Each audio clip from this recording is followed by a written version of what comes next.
Well, welcome back to the Cottage Farmstead. If we haven't met before, I'm Rebecca. And in some previous day in the life and homemaking videos, I've shared that I'm making kombucha. And I realized that I've never actually shared how we make kombucha in our farmhouse kitchen step by step. So since I'm making another batch of kombucha today, I thought I'd take you along and show you the whole process from start to finish. So the first thing that you're going to need to make your own kombucha is what's called a scoby.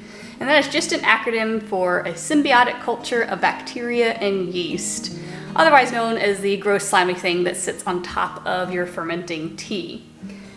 Scobies like to be kept where it is at a decent room temperature and in a dark location. At our old house, we kept it in our guest room closet, as that was pretty convenient for us at the time. Here in our new farmhouse, it's lived in a few different locations. Lately, we settled for having it here on our counter, which is underneath our hutch, and then having a towel over it limits the amount of light that gets to the scoby, and it's been quite happy here. The size of your vessel for your scoby will vary based on how much kombucha you plan on drinking week to week. Farmer Nathan and I go through almost a gallon depending on the time of year. If it's summer, we drink more, winter, we drink less, but about a gallon is what I make each week. And so this 2-gallon container, I can take a gallon of the fermented tea out every week and then refill it with some more sweet tea. And I'll talk a little bit more about that in a minute. But inside here, I will show you our scoby. And like I said a minute ago, it is the slimy substance that floats on top of your fermenting tea. So we got our scoby back at the beginning of 2020. My aunt was making kombucha actively at that time. And scobies, as they grow, just create different layers, and they can be peeled apart and separated and go and start new batches of kombucha.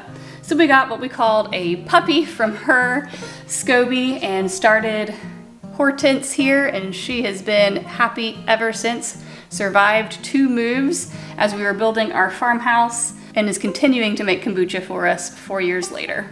So one of the first things that you do when you're getting ready to make another batch of kombucha is to put your scoby into another bowl where it can rest while you work with the fermented tea that is in your container.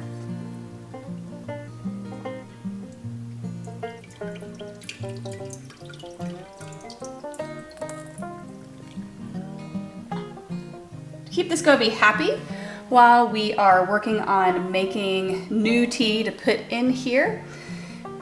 We ladle about a cup's worth of the previous batch to keep the scoby moist and happy while we are waiting for the new batch of sweet tea to cool down enough to put in here.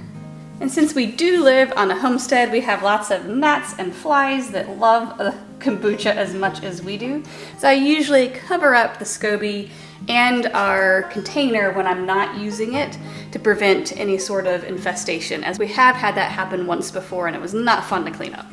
So for the sake of efficiency, I like to get my next batch of sweet tea started first thing when I come into the kitchen to start making kombucha, as it does take a while to cool down.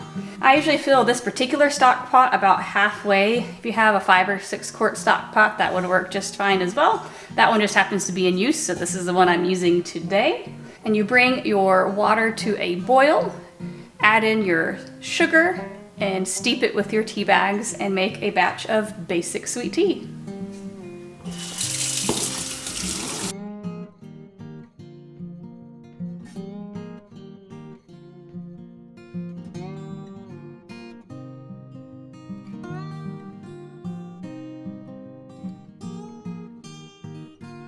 So if you've never made sweet tea before, you will need to bring your pot of water to a boil, as that is what lactine needs to steep properly. You can also make kombucha with green tea or oolong tea.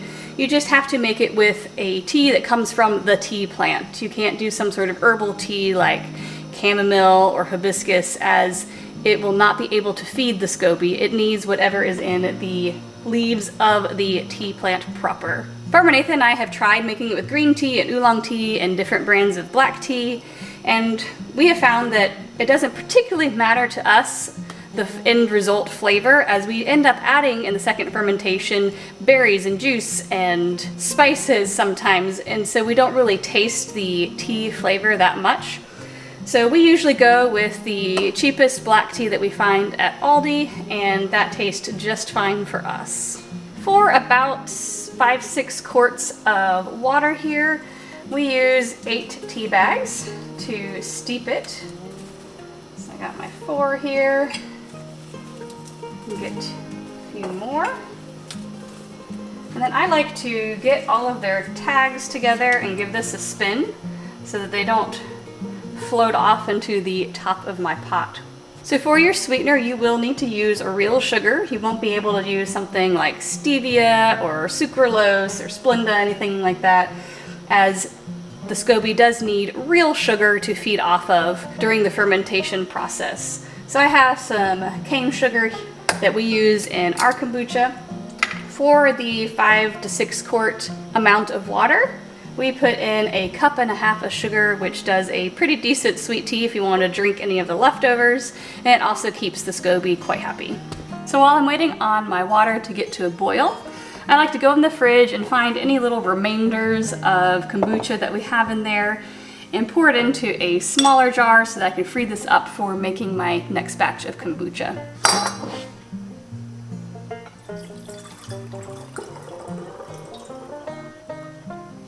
So my water has come to a boil here, so I'm going to turn off the heat and add my sugar.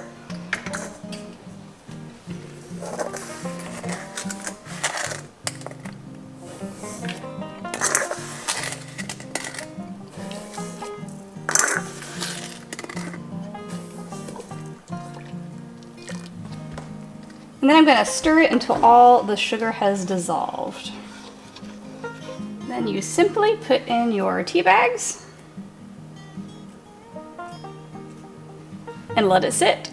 So for flavoring your kombucha, we like to fill the bottom of our swing top bottles here with whatever item that we are using for the flavoring. So if I'm using the hibiscus leaves, I want it to cover the bottom of the bottle. Same thing with the blueberries. And then for the lemon juice, I put about 1/4 inch or so of the juice on the bottom and 1/4 teaspoon of the powdered ginger.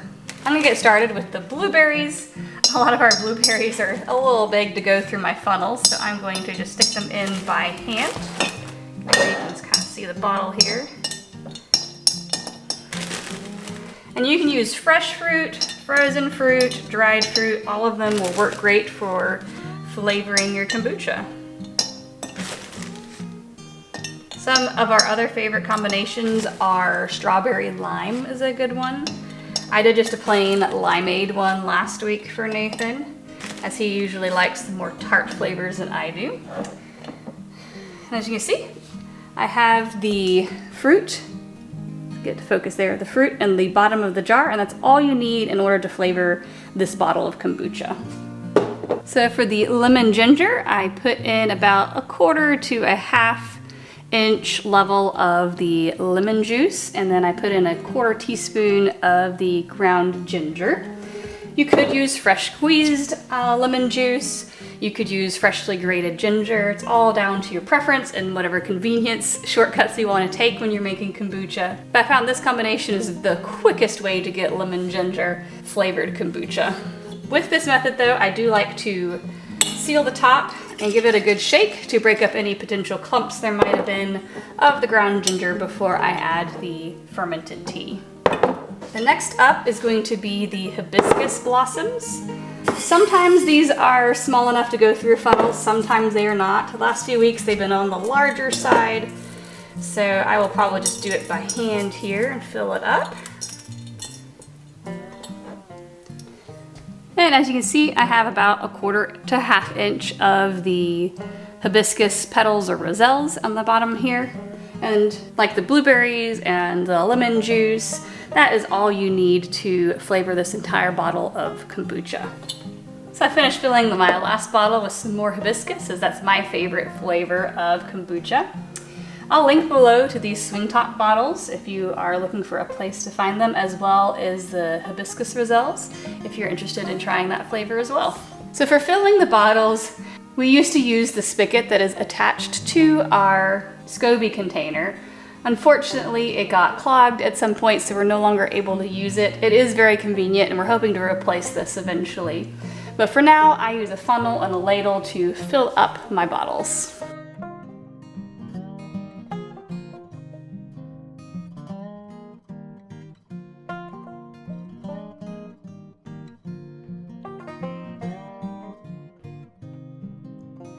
So for the second fermentation, the kombucha bottles will need to sit out at room temperature in a dark place for about 12 to 24 hours, depending on the temperature of your home. If it's warm, closer to 12 hours, and if it's cooler in your home, closer to 24 hours.